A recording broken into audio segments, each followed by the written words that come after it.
two things in my mind is outcomes versus outputs, and then evidence or means of verification.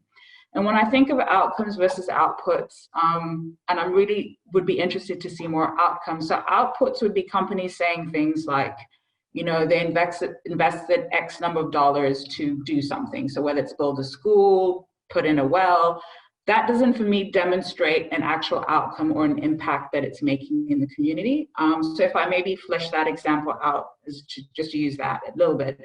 So you can, for example, put in a well, but then an outcome would be as a result of putting in $5,000, for example, to build a well, that's reducing the travel time for a woman that has to go to a river to collect water.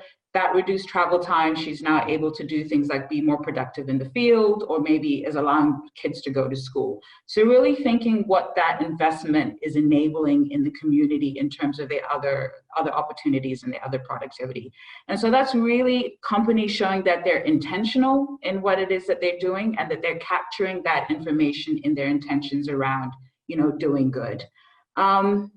We kind of talk about it in a theory of change, and might not be applicable particularly for this context, but really thinking about what is it that you're doing and what are the results and the impact, and how are you actually documenting that entire process.